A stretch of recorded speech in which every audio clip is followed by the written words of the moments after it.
إن الحمد لله نحمده ونستعينه ونستغفره ونعوذ بالله من شرور أنفسنا ومن سيئات أعمالنا من يهده الله فلا مضل له ومن يضلل فلا هادي له وأشهد أن لا إله إلا الله وحده لا شريك له وأشهد أن محمدا عبده ورسوله أما بعد فإن أصدق الكلام كلام الله وخير الهدي هدي محمد صلى الله عليه وسلم وشر الأمور محدثاتها وكل محدثات بدعة وكل بدعة ضلالة وكل ضلالة في النار. Alhamdulillah dapat kita bertemu sekali lagi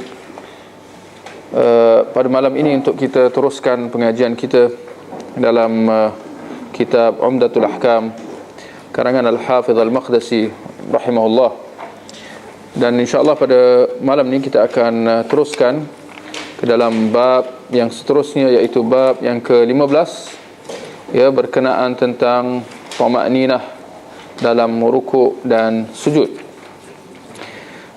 Ikhwah yang dikasihi sekalian, seperti mana yang kita lihat dalam tajuk bab, ya, di halaman yang ke-71, kita masih lagi di dalam kitab berkenaan tentang sifat solat Nabi sallallahu alaihi wasallam. Cuma pada malam ni kita akan fokus, ya, pada satu rukun di antara rukun-rukun solat itu, iaitu thama'ninah.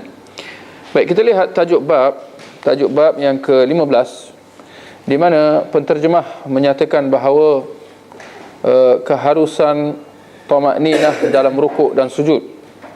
Kalau kita lihat pada tajuk ini, berlaku satu kesalahan yang besarlah, ya, pada penterjemah, ya, di mana, ya, dia telah bukan saja dia tidak menterjemah secara tepat, bahkan dia telah menukar makna itu juga, ya, iaitu pada perkataan keharusan, yang mana kalau kita kata harus maknanya mubah lah, ya, mubah maknanya boleh buat, tak nak buat, tak ada dosa, tak ada pahala, kan? Itu maknanya harus, kan? Sedangkan thama'ninah dalam rukuk dan sujud dan dalam solat itu secara amnya adalah apa? Wajib. Jadi kita tukar kepada kewajipan, ya, thama'ninah dalam rukuk dan sujud, ya. Seperti mana yang disebutkan, ya, dalam teks asalnya dalam bahasa Arabnya, ya, wujub at-thama'ninah fi ruku'i was sujud. Baik, kita lihat hadis yang ke-101. عن أبي هريرة رضي الله عنه أن رسول الله صلى الله عليه وسلم دخل المسجد فدخل رجل فصلى ثم جاء فسلم على النبي صلى الله عليه وسلم فرد النبي صلى الله عليه وسلم السلام فقال ارجع فصلي فإنك لم تصلي فرجع الرجل فصلى كما كان صلى ثم جاء فسلم على النبي صلى الله عليه وسلم فقال رسول الله صلى الله عليه وسلم وعليك السلام ثم قال ارجع فصلي فإنك لم تصلي ثلاثا فقال الرجل والذي بعثك بالحق ما أحسن غيره فعلمني فقال صلى الله عليه وسلم إذا قمت إلى الصلاة فكبر ثم اقرأ ما تيسر معك من القرآن. Siapa yang bolehlah sekali-kali kita tengah baca ni, siapa yang tahu bahasa Arab, ya, bolehlah tulis idza qumta ila salah, ya. Qumta itu bolehlah letak nombor sikit ke, ya. Qumta tak nombor 1, ya.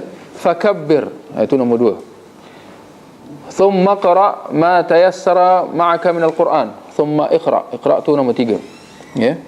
Thumma irka' hatta tatma'inna raki'an. Thumma irka' tu nombor berapa? 4. Thumma irfa' hatta ta'tadil qa'iman. Irfa' tu nombor 5. Thumma asjud hatta tatma'inna sajida. Thumma asjud nombor 6. Thumma irfa' hatta tatma'inna jalisa. Irfa' sekali lagi tu nombor berapa tadi? 7. thumma fa'al dhalika fi salatika kulliha. Daripada Abu Hurairah radhiyallahu an meriwayatkan bahawa Rasulullah sallallahu alaihi wasallam masuk ke masjid. Kemudian ada seorang yang juga masuk lalu solat. Setelah solat, orang tersebut menghampiri Nabi dan mengucapkan salam. Nabi SAW menjawab salamnya, ya, dan bersabda, ulangilah salatmu kerana engkau belum salat, ya, atau kerana engkau belum salat. Okey. Orang tersebut lantas kembali dan mengerjakan salat seperti semula ataupun seperti mulanya, ya. Saya ingat boleh faham apa arti mulanya berbanding kalau semula, ya. Maknanya dia solat macam tadi, macam tu juga, ya, seperti mulanya. Ada kata lain, mulanya, betul ke? Setelah solat, orang tersebut menghampiri Nabi SAW dan mengucapkan salam kepadanya. Rasulullah SAW membalas waalaikumsalam. Lalu baginda bersabda, ulangilah salatmu, ya, kerana engkau belum salat, ya. Jawab Nabi 3 kali, ya. Apa artinya jawab Nabi 3 kali, ya? Oh, okey. Okay, maknanya baginda mengulangi, ya, perkara tu 3 kali, ucapan tu 3 kali, atau perbuatan tu berlaku 3 kali. Boleh? Maknanya orang tu pergi, dia salat, dia datang, Nabi suruh dia ulang balik, dia datang balik, Nabi suruh ulang balik, ya, sampai 3 kali, ya. Orang tersebut mengatakan, ya, akhirnya setelah kali ketiga, demi zat tubuang yang mengutusmu dengan kebenaran, aku tidak dapat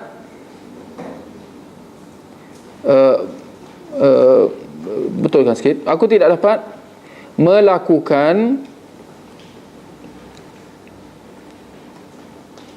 lebih baik dari itu atau daripada itu. Oleh kerana itu, ajarilah aku. Nabi bersabda, jika engkau bangkit, hendak tu buang, jika engkau bangkit mengerjakan salat, bangkit tu letak nombor 1, maka bertakbirlah, takbirlah nombor 2, lalu bacalah Al-Quran yang mudah bagimu, ya. Bacalah nombor 3. Kemudian rukuklah hingga engkau rukuk dengan tamakninah, ya, rukuklah nombor 4. Lantas angkatlah, yakni kepalamu, hingga engkau berdiri tegak, angkatlah, nombor 5. Setelah itu sujudlah sampai engkau sujud dengan tamakninah, sujud nombor 6. Lalu angkatlah, yakni kepalamu, hingga engkau tamakninah, angkatlah nombor 7, ya, dalam keadaan duduk. Kerjakanlah yang demikian itu dalam seluruh salatmu, ya. Baik, kita lihat hadis ni daripada riwayat Abu Hurairah, yang mana kalau kita lihat hadis ini, dia lebih umum lagi daripada tajuk bab yang seperti yang dapat kita lihat, ya. hakikatnya solat ni, hadis ni bukan sahaja berkenaan tentang tamakninah ya dalam rukuk dan sujud ya, tetapi lebih umum daripada itu ya, di mana hadis ini seperti mana yang kita telah bacakan tadi, dia menjelaskan tentang tata cara salat itu secara amnya ya. Dan hadis ni cukup penting, bahkan dia menjadi asas sebenarnya dalam solat ya. Dia menjadi asas dalam tata cara solat, percaya atau tidak ya. Kerana ini yang hadis yang sering digunakan oleh para ulama dalam perbahasan mereka tentang apakah perkara-perkara wajib dalam solat dan apakah perkara-perkara sunat ya dan dalam solat. Sering kali hadis ini ya menjadi sandaran, menjadi perbincangan di kalangan para ulama. Dan hadis ini dikenali sebagai hadis al-musi'u fi salatihi ya. Tulislah dalam bahasa Melayu kita kata hadis ya, orang ya, hadis orang yang melakukan solatnya dengan tidak betul. Panjang sikit lah ya. Hadis orang yang melakukan solatnya dengan tidak betul. Kalau sebut je hadis al-musi' solat tu, rata-rata sepatutnya semua penuntut ilmu akan tahu ya. Kalau ulama tahulah ya. Kalau penuntut ilmu semua akan tahu. Tak payah nak dibaca hadis ni. Kalau hadis ni panjang sikit kan ya. Jadi kalau nak dibaca hadis ni satu daripada mula sampai akhir, jenuh lah ya. Jadi kerana itu para ulama ya memberikannya satu tajuk, satu nama, iaitu hadis al-musi'u fi salatihi. Hadis orang yang melakukan solatnya dengan tidak betul, seperti mana yang telah dapat kita lihat ya dalam hadis tadi. Jadi dalam hadis ni dia menceritakan tentang satu peristiwa di mana seorang lelaki ya masuk ke dalam masjid. Zahirnya itu adalah masjid Nabi sallallahu alaihi wasallam di Madinah ya. Lalu dia solat ya. Dia solat apa tidak dinyatakan ya. Dan ada kebarangkaian bahawa solat yang dikerjakan itu adalah solat tahiyat masjid ya. Lalu setelah dia selesai solat, dia datang kepada Nabi, dan kita lihat bagaimana adabnya. Dia memberi salam kepada Nabi dan Nabi menjawabnya ya. Tetapi ternyata sejurus selepas itu Nabi mengatakan, pergi balik dan solat, sungguh engkau belum solat ya. Maknanya Nabi tidak memperakui solatnya. Dia dah solat, tapi Nabi kata apa? Pergi balik solat ya, sesungguhnya engkau belum solat. Maka orang itu pergi balik ya. Dia solat balik. Lepas tu dia datang balik, kita lihat adabnya, dia memberi salam sekali lagi, Nabi menjawabnya ya. Tetapi ternyata Nabi menyuruh dia supaya pergi solat semula, kerana dengan alasan yang sama, kerana engkau belum solat. Sehingga benda ni berlaku sebanyak 3 kali. Dan ternyata pada kali yang ketiga, ketika mana Nabi kata kepada dia, pergi balik, pergi solat balik, sungguh engkau belum solat ya, orang itu ya mendapati bahawa itulah kemuncaknya ya.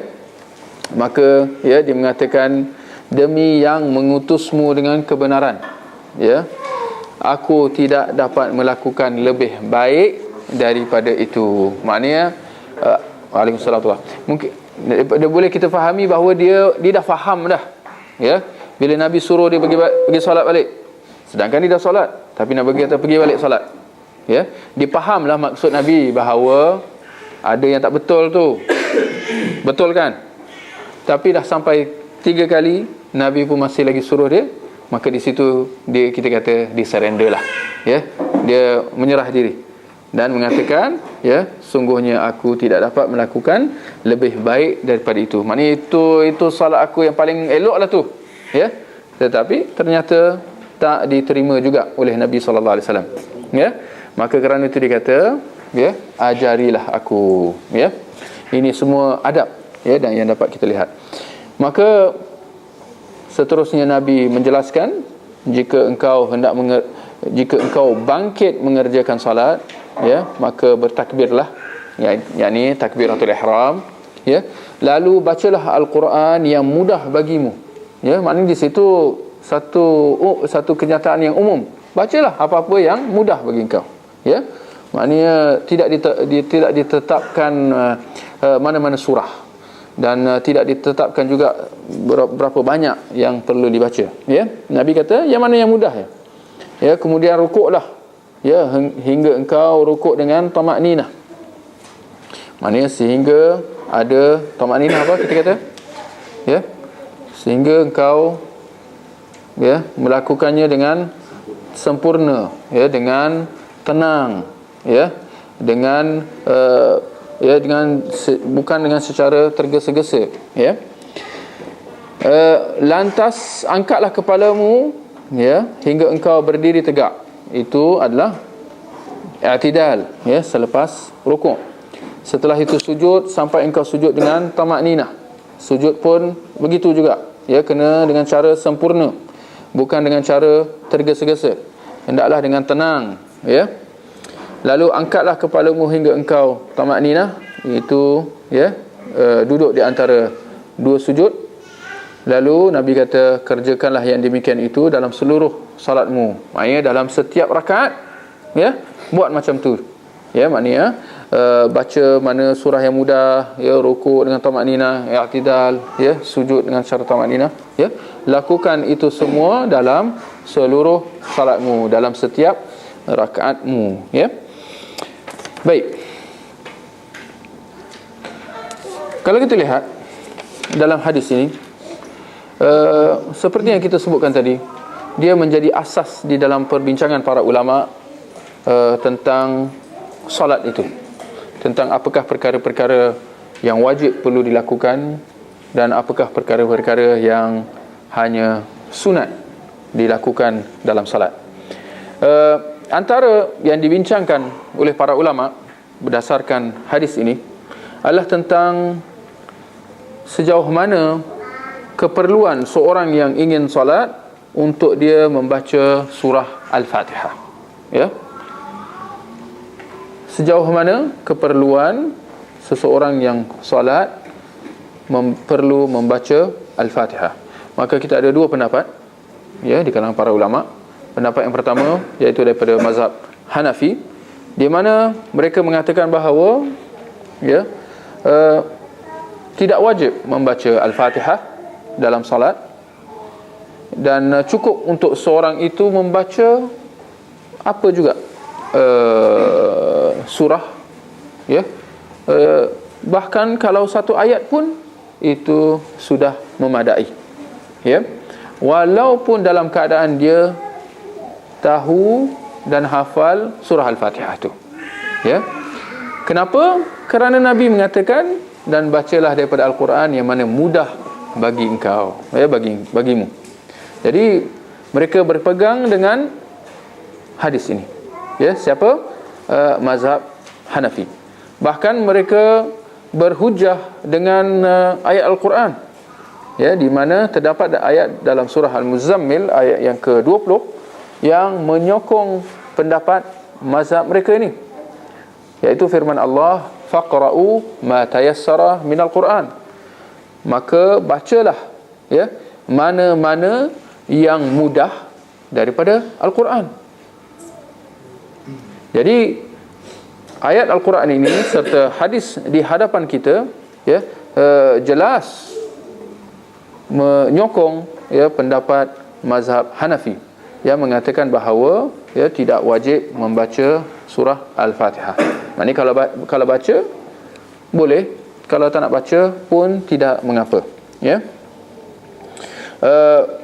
Seperti mana juga ada dalam riwayat yang lain, ya, di mana Nabi mengatakan bahawa, ya, yang hadis yang sama tetapi dengan lafaz yang sedikit berbeza, ya, di mana Nabi mengatakan, idza qumta ila shalah fakabbir wa qra' ma tayassara ma'aka minal Quran.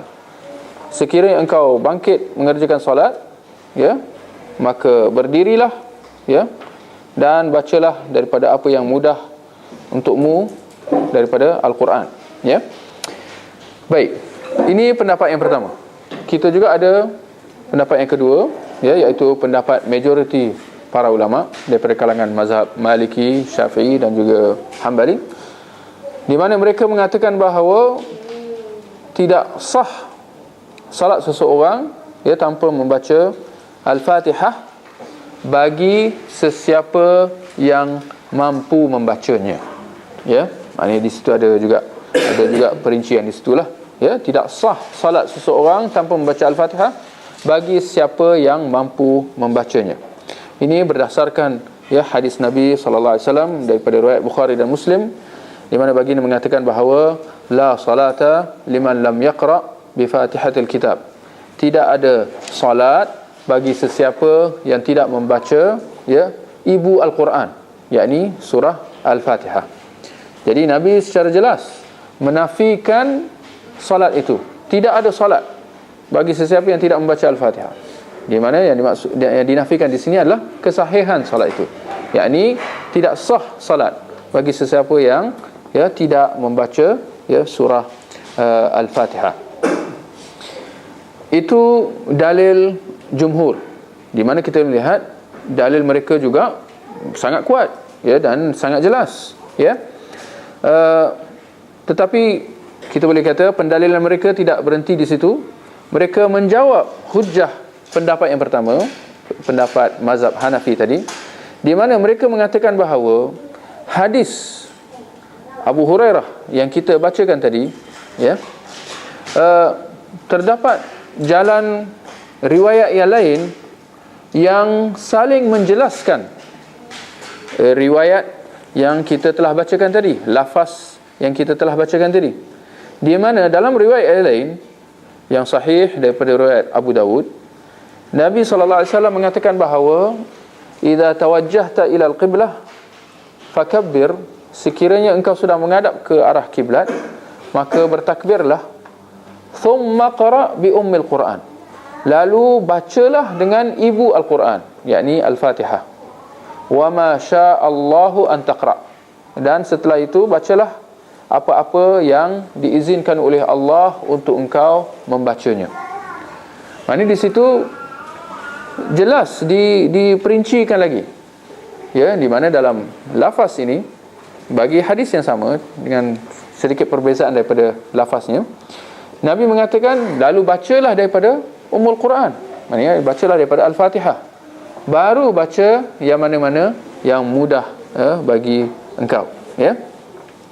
Maka kalau kita lihat antara pendapat yang pertama dan kedua, kita tidak sangsi lagi bahawa pendapat jumhur, majoriti, jelas lebih kuat, dan itulah pendapat yang rajih dalam masalah ini. Walaupun kita mengatakan ada sebahagian pendapat di kalangan jumhur juga yang mengatakan bahawa kewajipan membaca Al-Fatihah itu hanya pada rakaat yang pertama sahaja. Ada pun pada rakaat-rakaat yang berikutnya tidak wajib. Ada pendapat yang mengatakan begitu. Walaupun kita mengatakan majoriti para ulama melihat bahawa kewajipan membaca Al-Fatihah itu adalah pada setiap rakaat. Siapa yang dapat mengatakan dalil mereka?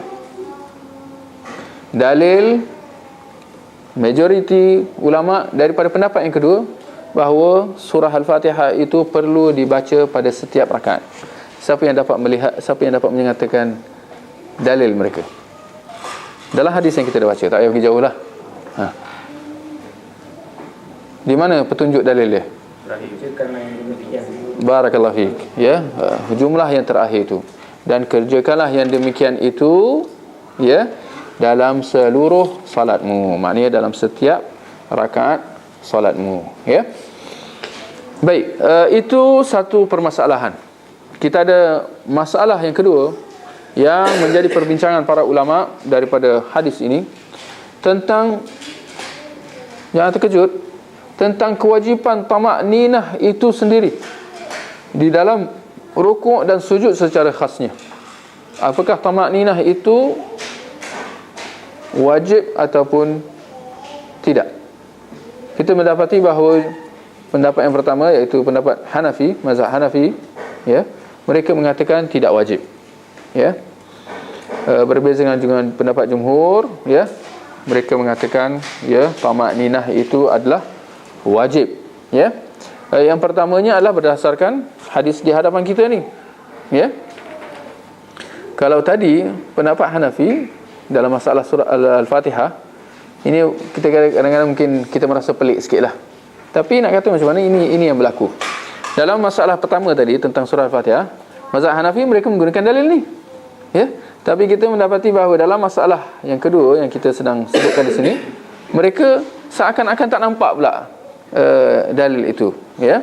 Sedangkan hadisnya hadis yang sama. Mereka mengatakan tidak wajib, ya, sunat saja. Tetapi pendapat yang rajih, ya, adalah wajib, ya, tamak-ninah itu wajib, ya. Berdasarkan hadis ni dan juga berdasarkan hadis yang kita telah bacakan sebelum ni, ya, hadis yang ke-92 sebelum ni, di mana, ya, perawinya Al-Bara' bin Azib mengatakan bahawa aku perhatikan solat Nabi, ya, dan aku mendapati bahawa baginda berdiri, rukuk, i'tidal, sujud awal, duduk di antara dua sujud, sujud yang kedua, ya, ternyata hampir sama lamanya, ya, hampir sama lamanya. Rukuk baginda, i'tidal, sujud, semuanya hampir sama, ya, lamanya. Itu menunjukkan bahawa, ya, ada secara tidak langsung itu, ya, menunjukkan bahawa adanya tamak-ninah, bahkan lebih daripada tamak-ninah, ya, ada bacaan, ya.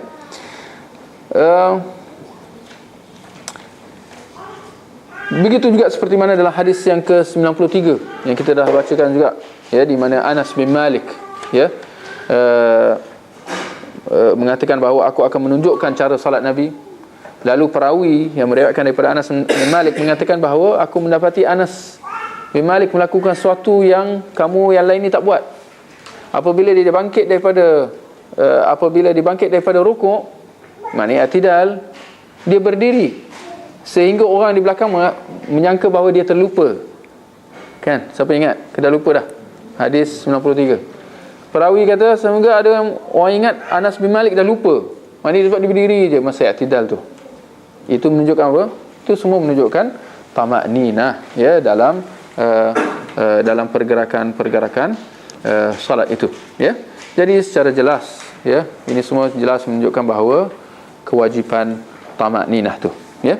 Tapi itulah kadang-kadang kalau kita lihat, ya, jadi insya-Allah kita dah tahulah kalau kita nampak orang yang solat, bila dia lepas masa dia rukuk tu, rukuknya laju semacam, maksud dia i'tidal, bila dia bangkit daripada rukuk laju semacam, tak sampai berdiri dia dah turun. Ini boleh kita kata ini mazhab Hanafi, ya.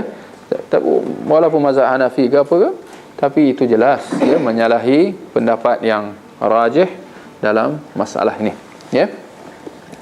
Baik, ada juga satu permasalahan yang lebih, orang kata, yang lebih rumit sedikit berbanding dua permasalahan yang kita telah sebutkan tadi, hasil daripada perbincangan para ulama tentang hadis orang yang salat dengan cara yang tidak betul, ya, hadis di hadapan kita ni sekarang, ya. Perbincangan para ulama tentang apakah perkara-perkara wajib dalam salat dan apakah perkara-perkara yang tidak wajib, ya. Majoriti para ulama, boleh kita kata majoriti para ulama, ya, mereka berhujah dengan hadis ini bagi menyatakan kesimpulan mereka bahawa perkara-perkara yang wajib dalam salat hanyalah perkara-perkara yang disebutkan dalam hadis ini sahaja. Okey. Hanya perkara-perkara yang disebutkan dalam hadis ini adalah wajib. Dengan erti kata, selain daripada apa yang dinyatakan dalam hadis ni, hukumnya apa? Bukan wajib. Maknanya sunat lah, ya. Hukumnya sunat, ya. Ini satu kaedah umum, ya. Tapi lihat perbincangan dia. Nanti ada soalan ni. Okey. Ini kesimpulan ramai daripada para ulama, ya. Apa dia? Bahawa perkara-perkara yang wajib dalam solat hanyalah perkara yang dinyatakan dalam hadis ni. Apa dia? Itu yang saya nomborkan tadi tu, ya. Berapa benda wajib dalam solat? 7. Apa dia? Bangkit. Bangkit maknanya apa? Berdiri. Berdiri dalam solat boleh kita kata, tu wajib lah tu. Ya. Kedua apa? Takbir. Ketiga apa? Siapa kata baca Al-Fatihah, itu ada perselisihan tu. Siapa kata baca Al-Fatihah ke baca yang mudah, itu ada perselisihan. Ya. Baik, lagi lepas tu rukuk, lepas tu i'tidal, sujud, duduk di antara dua sujud. Hanya ini perkara-perkara yang wajib dalam solat. Baik, selain daripada tu, apa selain daripada tu? Pada mula balik. Iftitah. Apa lagi? Sebelum Al-Fatihah. Ta'awuz, basmalah. Al-Fatihah ada perselisihan. Surah surah boleh kita kata diwajib lah, ya, baca surah. Jangan keliru, sebab Nabi dah ada sebut dalam hadis ni kan, bacalah yang mana mudah. Itu yang wajib. Boleh faham insyaAllah. Okay? Bacaan zikir dalam rukuk, ya, atau boleh kita kata Allahu Akbar untuk perpindahan daripada rukun ke rukun. Bacaan zikir dalam rukuk, Waalaikumsalam. Bacaan zikir ketika i'tidal, ketika sujud, dan zikir-zikir, bacaan tu semua, bacaan semua. Kalau kita perasan, siapa yang perasan yang disebutkan 7 perkara tadi, 7 ke 8, itu semua pergerakan saja. Bacaan hanya Al-Quran, bacaan daripada mana yang mudah daripada Al-Quran. Yang lain itu semua pergerakan. Nak kata, boleh kita kata simpulan mudah, semua bacaan, zikir ataupun doa dalam solat, ambil satu kaedah, itu sunat. Menurut siapa? Ini menurut kaedah yang disebutkan oleh para ulama. Boleh? InsyaAllah. Kenapa mereka menyimpulkan kaedah sedemikian? Kaedah yang kita sebutkan tadi. Ya. Ini perbincangan mereka lah, ya. Mereka mengatakan, mengatakan bahawa segala yang disebutkan dalam hadis ini adalah wajib. Ya, mengapa dikatakan begitu? Mengapa disimpulkan begitu? Ini kerana yang pertama, kerana dalam hadis ini kalau kita tengok lafaznya, baginda mengarahkan sahabat tadi. Ya. Jika engkau bangkit mengerjakan solat, maka bertakbirlah. Itu perintah tu. Kata suruh. Dan kata suruh membawa makna wajib. Itu yang pertama. Yang kedua, kerana di sini baginda sedang memperbetulkan solat dia. Kan?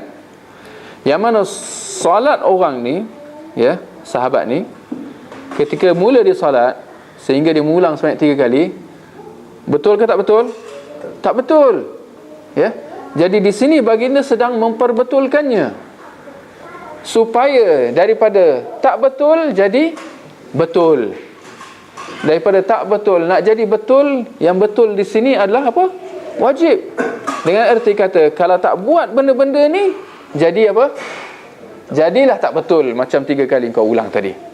Boleh? Ada falsafah sikit Tapi jadi hanya dengan melakukan perkara-perkara yang disebutkan oleh Nabi, ya, akan tertunailah, ya, perkara-perkara wajib dalam solat itu untuk menjadikannya sah. Ya.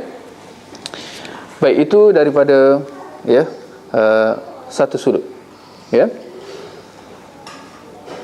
Adapun daripada sudut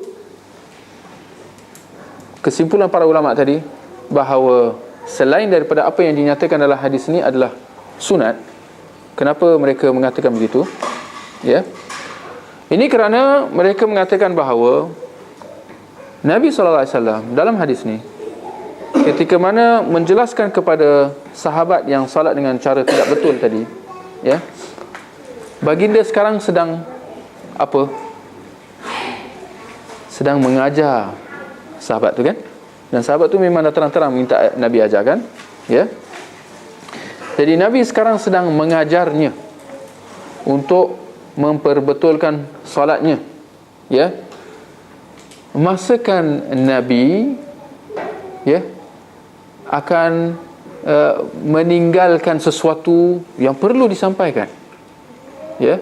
Masakan Nabi akan mengabaikan sesuatu yang wajib dilakukan, ya.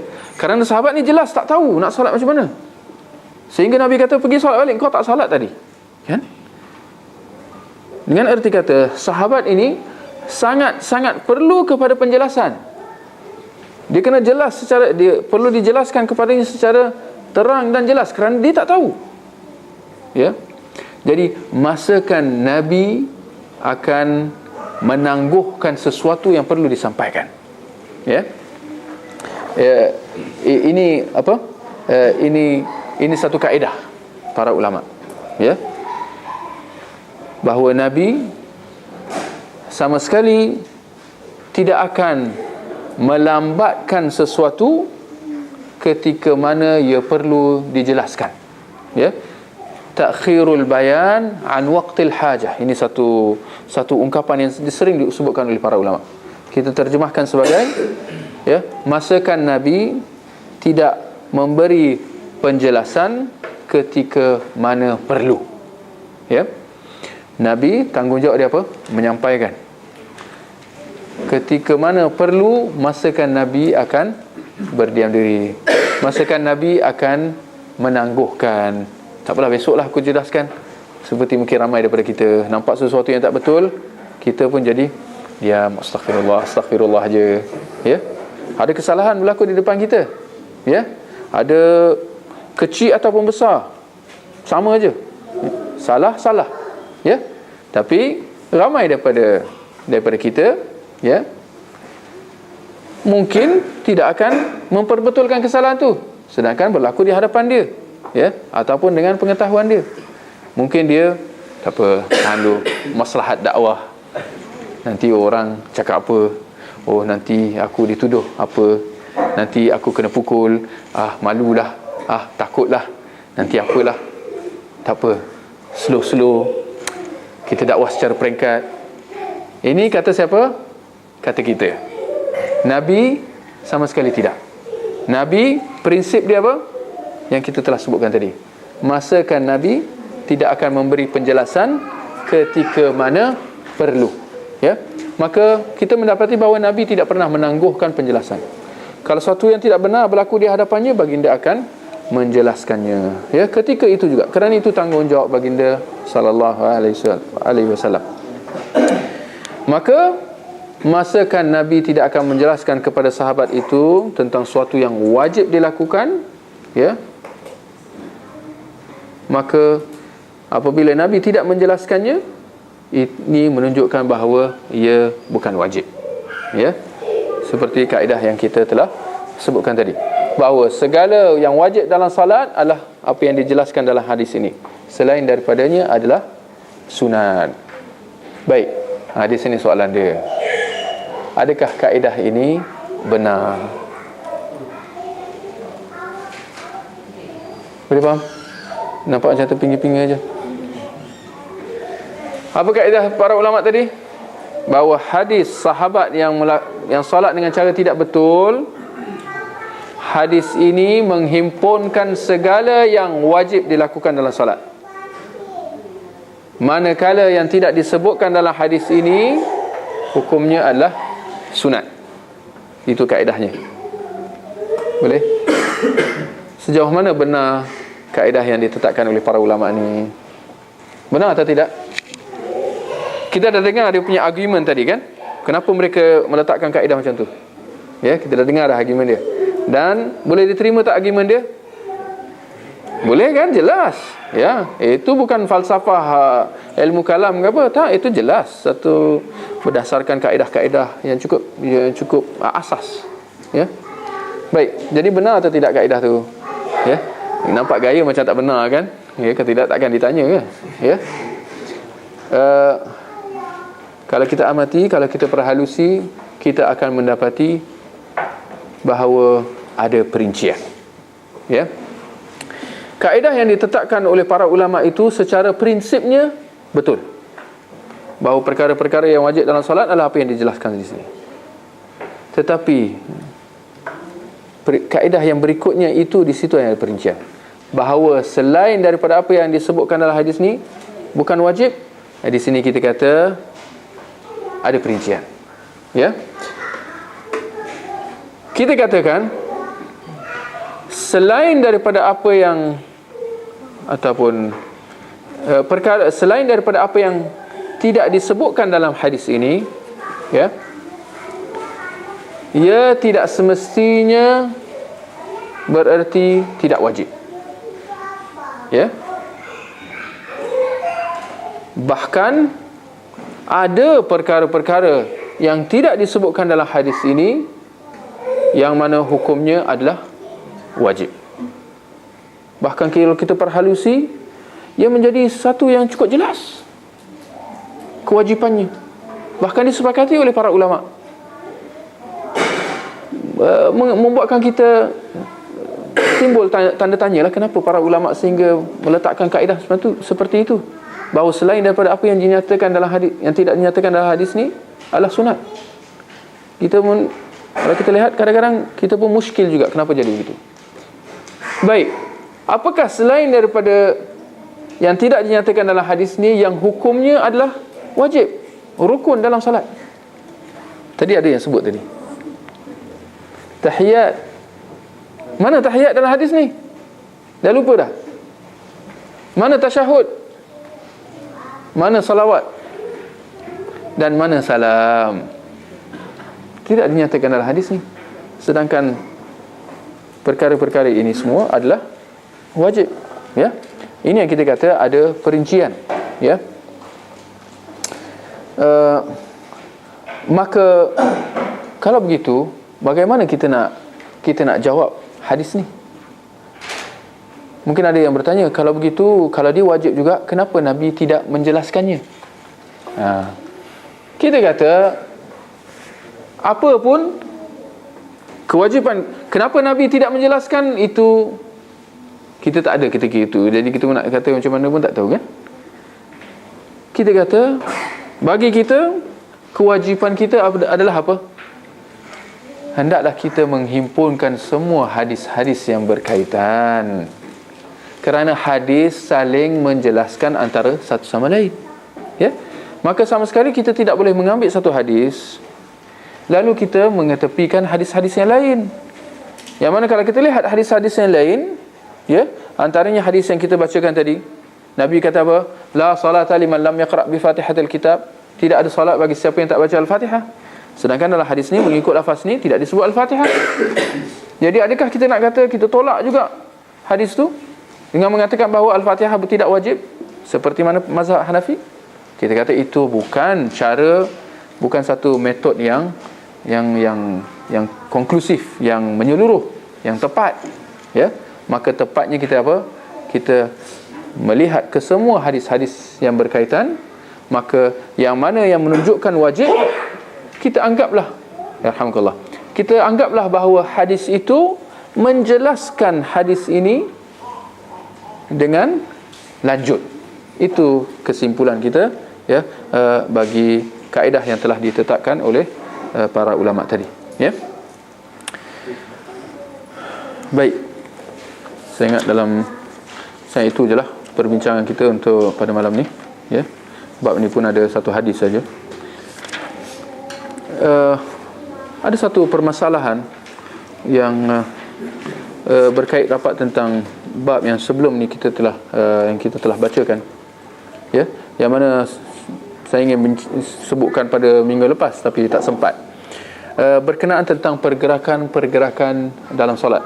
Kita ada bincangkan pada minggu lepas, di mana kita telah menyimpulkan bahawa pergerakan itu ada 5 keadaan atau 5 hukum, ya, haram, makruh, harus, ya, sunat dan wajib.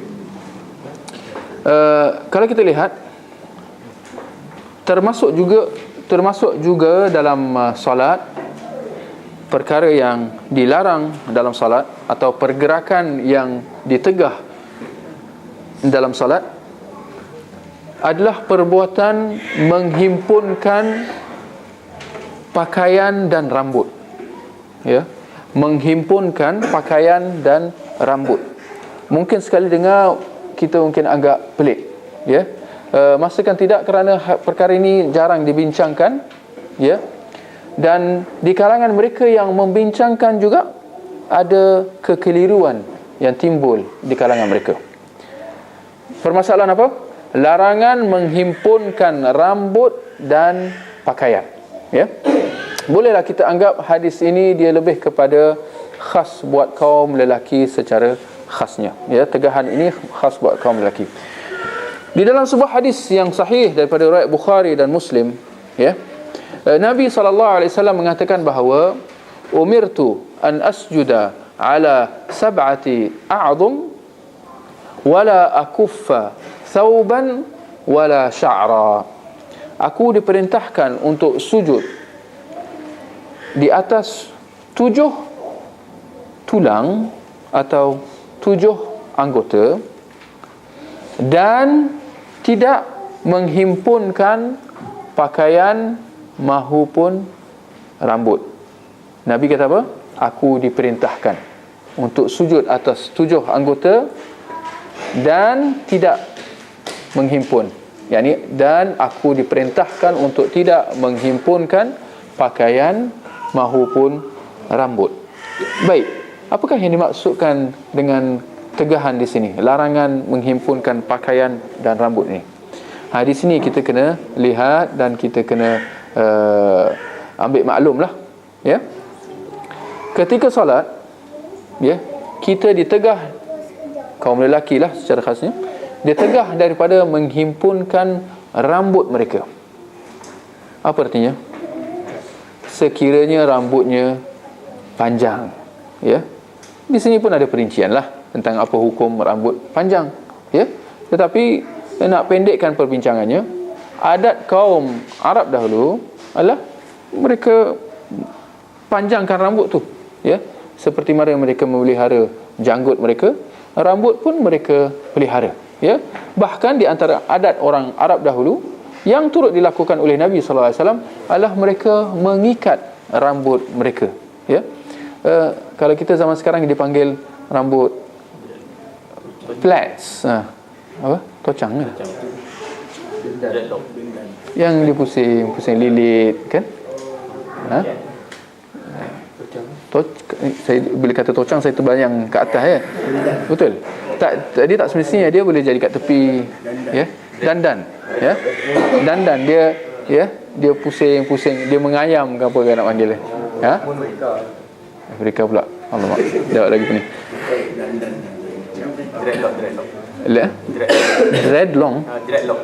Dreadlock. Wih, canggih. Bahasa muda buat Malay. Janganlah sebut tu lah. InsyaAllah faham. Jadi ini di antara adat kaum orang Arab dahulu, ya. Hukumnya haruslah, tetapi ada perincian di situ.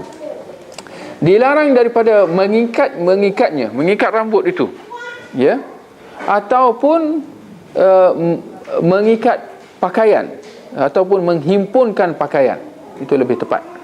Menghimpunkan rambut ataupun pakaian, ya. Sama ada ketika salat ataupun sebelum salat, sehingga terbawa ke dalam salat. Al-Hafidh Ibn Hajar ketika mana mensyarahkan hadis yang kita bacakan tadi, ya, mengatakan bahawa hikmah ataupun sebab tegahan ini daripada menghimpunkan rambut ataupun pakaian adalah perbuatan orang yang menghimpunkan rambut dia atau menghimpunkan rambut pakaian dia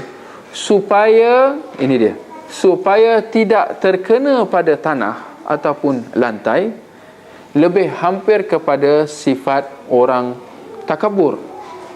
Orang takabur, perhatikan, dia yang tak nak pakaian dia kena lantai, nanti kotor, nanti berabuk. Mungkin berlaku juga di kalangan kita tanpa kita sedar. Begitu juga seperti mana disebutkan oleh Syekh Ibn Uthaymin, begitu juga lah dengan perbuatan melipat lengan ni. Tak kira apa pun alasan dia, tetapi ini termasuk dalam tegahan. Ya. Ini termasuk dalam tegahan menghimpunkan pakaian orang yang lipat. Kerana ia akan menghalang pakaian itu daripada terkena pada lantai ketika sujud secara khasnya. Dan perbuatan sedemikian lebih hampir kepada sifat orang yang sombong, takabur, ya, yang ingin menjaga pakaiannya daripada berdebu, ya, atau kotor, ya, seolah-olah dia tidak sanggup untuk nak berkorban untuk Allah Subhanahu Wa Taala dalam perkara yang mudah ini, ya. Maka kerana itu ditegah, maka hendaklah pakaian itu dilepaskan. Kalau ada selendang ataupun kain penutup kepala, dilepaskan, jangan dihimpunkan, jangan dililit dengan alasan supaya tak kena. Kalau serban tu memang dililit, ya, itu lain, ya. Tapi kalau dililit, ya, kerana solat, kerana solat dia melilit pakaian itu. Kerana solat rambutnya diikat, ya. Mungkin zaman kita sekarang budaya mungkin dah berbeza, ya. Tapi kalau kita pergi ke pedalaman, ya, orang Arab Badui ke, ya, orang asli ke, kita akan dapati bahawa adat ni sampai sekarang ni, ya. Orang pedalaman mana ada kedai barber kan, dia nak benda-benda orang-orang susah, orang yang tak ada masa kan, nak jangga rambut semua ni, ya. Jadi ditegah daripada, ya, mengikat atau menghimpunkan pakaian dan juga rambut, ya. Bahkan dalam sebuah hadis, ya, Nabi SAW ketika mana melihat seorang lelaki yang salat dalam keadaan dia telah mengikat rambutnya ke belakang, baginda mengatakan bahawa inna mithla hadha mithla alladhi yusalli wa huwa maktuf. Orang ini, umpama orang ini adalah umpama orang yang salat dalam keadaan kedua tangannya terikat di belakang, ya. Nabi mengumpamakan orang tu yang mengikat rambutnya ke belakang seperti orang yang kedua tangannya terikat di belakang. Bayangkan kalau orang itu solat dalam keadaan tangannya diletak ke belakang, ya, apa jadi? Rokok tak sempurna, sujud tak sempurna, kan? Kerana kita diperintah untuk sujud di atas 7 anggota, ya. Bagaimana kalau orang tu nak sujud kalau kedua tangannya diletak di belakang, ya? Jelas di situ ada kecacatan. Bahkan hal itu ditegah, hendaklah dia meletakkan ketujuh anggotanya di atas tanah. Maka Nabi mengumpamakan sampai begitu sekali, ya, menunjukkan bahawa tuntutan supaya dilepaskan rambut, kalau sampai ada rambut lah, dan pakaian itu. Baik, antara salah faham yang timbul di kalangan mereka yang membincangkan tentang permasalahan ini adalah masalah orang yang diuji dengan isbal. Mereka yang diuji dengan isbal, dengan sulwa yang labuh melebihi buku lalinya, ketika dia nak solat, dengan adanya tegahan daripada menghimpunkan rambut dan pakaian, apakah dia perlu melipatkan seluarnya atau dilepaskan seluar tu? Ya, ada yang keliru, ya. Kadang-kadang ada yang melihat ikhwah yang, ya, ketika solat dilipat. Ramai berlaku kan, biasa nampak, ya, seluar tu dilipat bila nak solat, secara khas. Ada yang menegur, baik, adakah perbuatan dia melipat betul, dan adakah perbuatan orang yang menegur itu betul? Siapa yang betul, ya? Baik, di sini kita kata ada perincian. Apa yang pasti, orang yang nak solat dalam keadaan pakaiannya labuh melebihi buku lali, orang ni sebenarnya dalam dilema. Dia ada dua keadaan. Sama ada dia solat dalam keadaan pakaiannya dilepaskan, tidak dihimpunkan, ya, seperti mana yang dituntut dalam hadis yang kita bacakan tadi. Tetapi kalau dia mengambil pilihan ini, jelas dia telah melepaskan seluarnya, ya, melebihi buku lali, dan hal ini dia tegah, ya, seperti mana dalam hadis Nabi sallallahu alaihi wasallam, ya, daripada riwayat Bukhari, ma asfal al-ka'bain min al-izar fi an-nar, apa yang melepasi buku lali daripada kain, maka ia adalah dalam neraka. Itu kalau dia lepaskan dan tidak melipat atau menghimpunkannya. Kalau dia melipatnya, melipat seluarnya,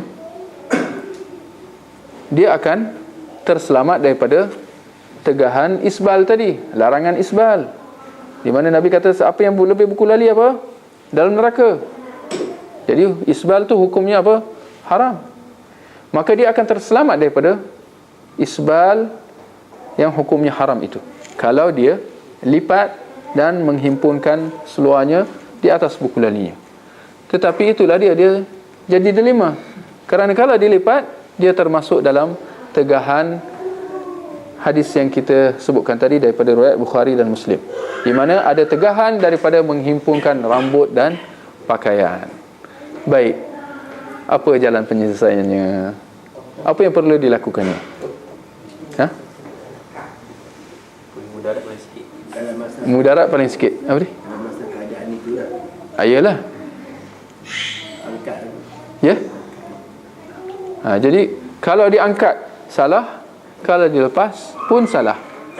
Potong kaki. Potong seluar. Letih lah.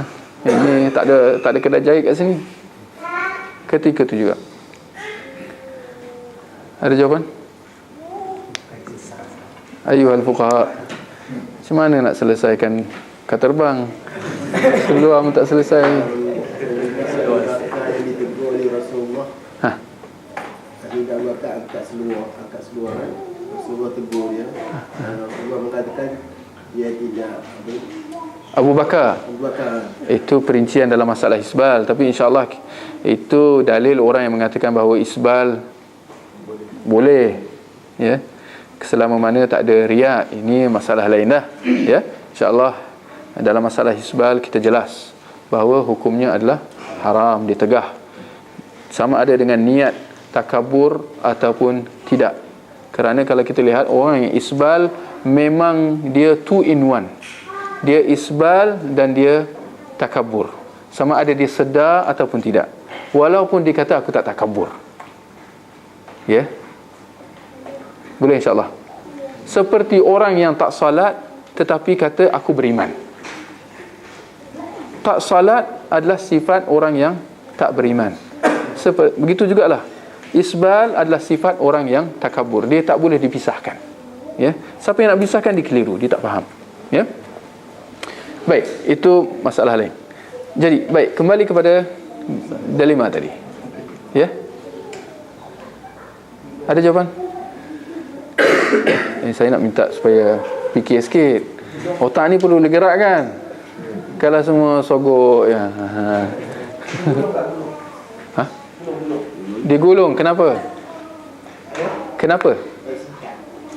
Tahulah supaya singkat. Tapi ada tegahan di menghimpunkan pakaian tadi, macam mana?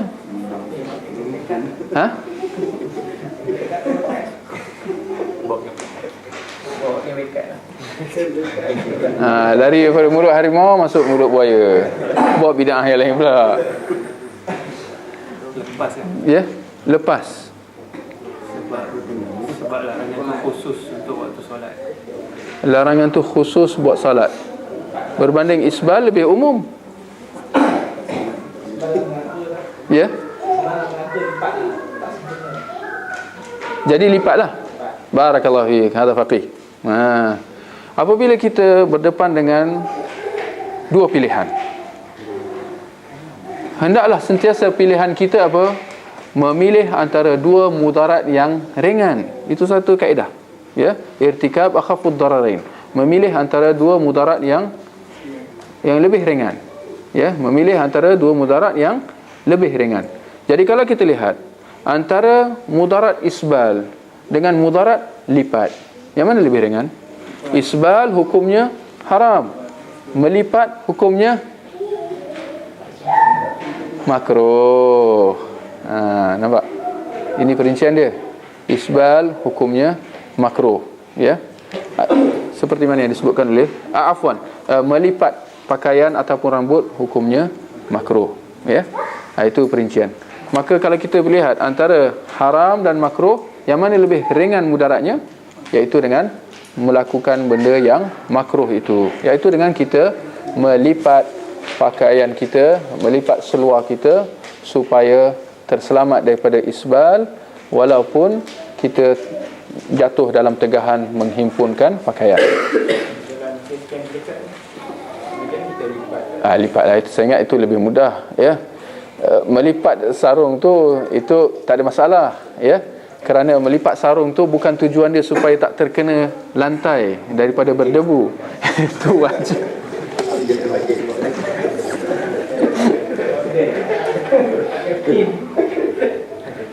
Itu dia melipat atas tu, ya. Ya. Itu pilihan lah. Tapi yang dimaksudkan dengan pilihan di sini kena faham jugalah. Pilihan menghimpunkan rambut dan pakaian atau mengikat rambut dan pakaian, ya. Tujuan dia, orang yang melakukan begini, tujuan dia adalah supaya tak kena pada lantai. Menghipur rambut ni dia dengan janggut ada sekali. Boleh ke dia nak menghipur janggut juga? Dia gulung janggut dia. Kalau dengan tujuan yang sama, hasilnya samalah. Ya, termasuk dia tegah lah. Mungkin kita tak pernah nampak, tapi tidak menafikan boleh berlaku, ya. InsyaAllah. Lengan samalah. Itu yang Syekh Utsaimin melihat bahawa ia termasuk dalam tegahan, ya. Maksudnya kalau orang tu nak salat, ya, dia ditegah daripada melipat lengannya, ya. Mungkin dia beralasan bahawa dia tak selesa dan sebagainya, tapi apapun kita kata kepada dia, ia termasuk dalam tegahan melipat pakaian, maka hendaklah dia lepaskannya, ya. Boleh, insyaAllah. Macam mana, kenapa banyak sangat buat, kalau kita buat makruh tu jadinya haram tu, macam mana tak? Ada banyak makruh jadi haram. Ada contoh? Makruh yang kita buat makruh tu selalu sangat setiap kali diulang-ulang. Ada pendapat kata kalau kita buat makruh ni banyak sangat, dia jadi haram. Macam mana? Saya bertanya balik, kalau buat sunat jadi wajib? Tak, sebab saya menggunakan logik yang sama. Ada contoh?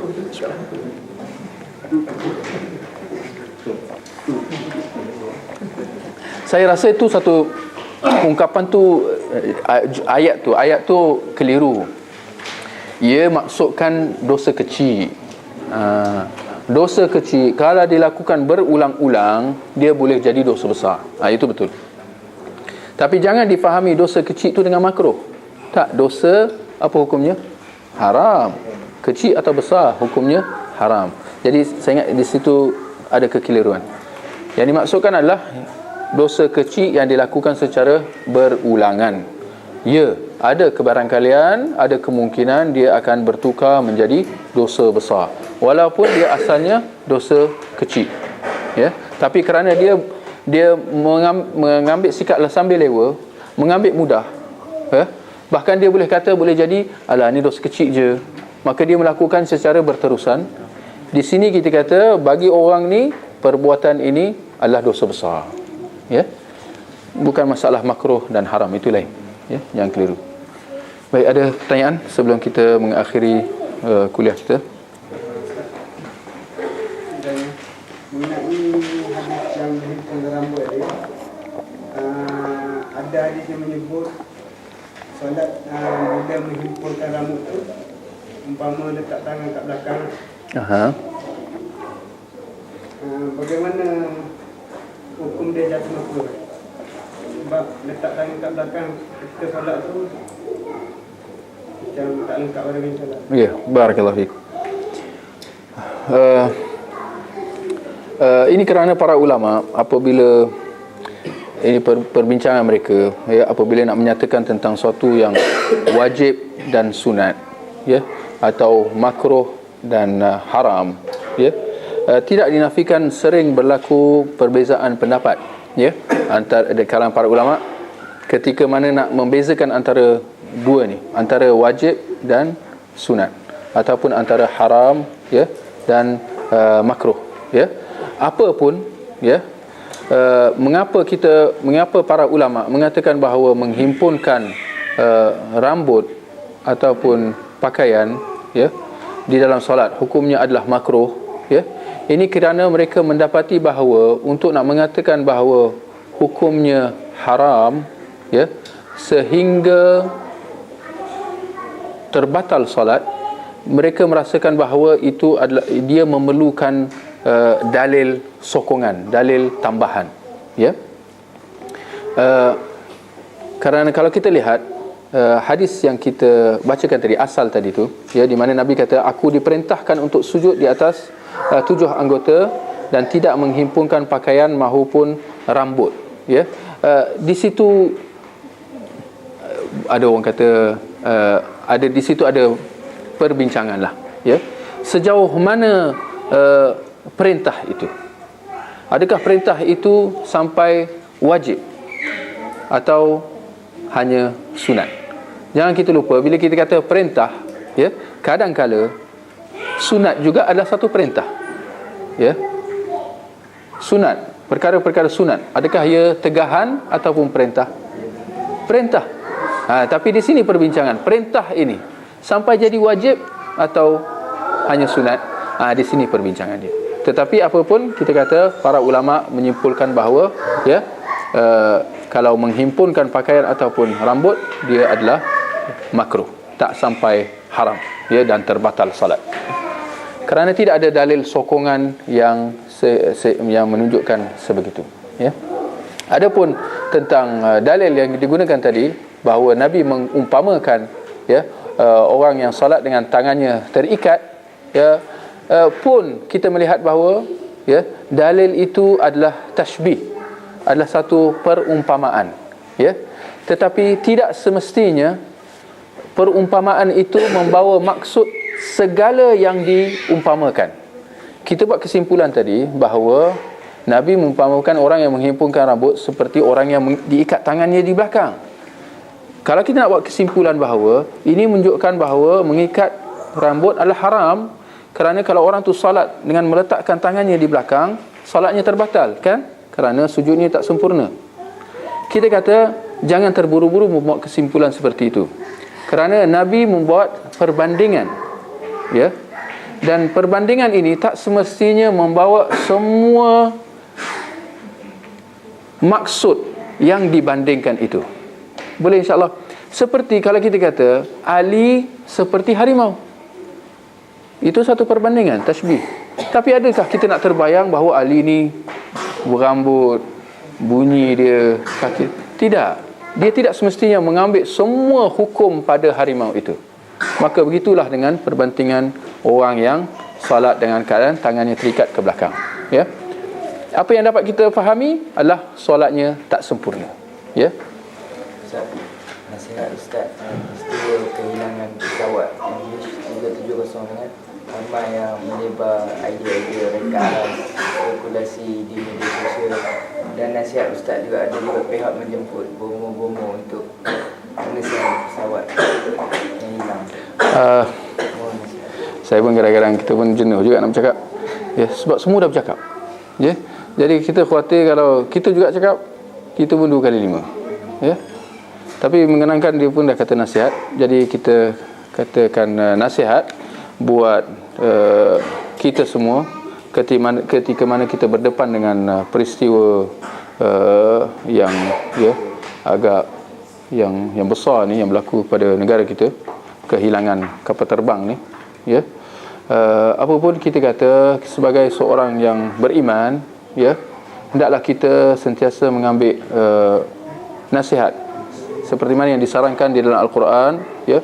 Wa idza ja'ahum amrun minal khawfi awil amni adha'u bih Dan ketika mana datang kepada mereka berita tentang keamanan ataupun ketakutan, adha'u bih, mereka menyebarkannya kepada khalayak, kepada umum. Nabi mencela perbuatan orang yang seperti ini. Kerana dalam ayat yang berikutnya Nabi mengatakan, walau radduhu ila rasuli wa ulil amri minhum la'arifahu alladhina yastanbituna min, la'alimahu alladhina yastanbituna min. Dan sedangkan kalau sekiranya mereka kembalikannya kepada Nabi sallallahu alaihi wasallam ketika Nabi hidup dan kepada pemerintah setelah kewafatan baginda, niscaya mereka yang berilmu pengetahuan akan dapat memberikan penjelasan mereka. Maka begitu juga dalam peristiwa yang sedang berlaku, kehilangan kapal terbang MAH 370 tu, kita kata kita hendaklah mempraktikkan prinsip ini, iaitu serahkan kepada mereka yang berkeahlian, serahkan kepada mereka yang bertanggungjawab, iaitu pihak berkuasa, kerana mereka lah yang mengetahui tentang perkara-perkara, peristiwa-peristiwa, keadaan-keadaan yang berlaku. Adapun kita sebagai rakyat biasa, kita tidak mengetahui hujung pangkal cerita tu.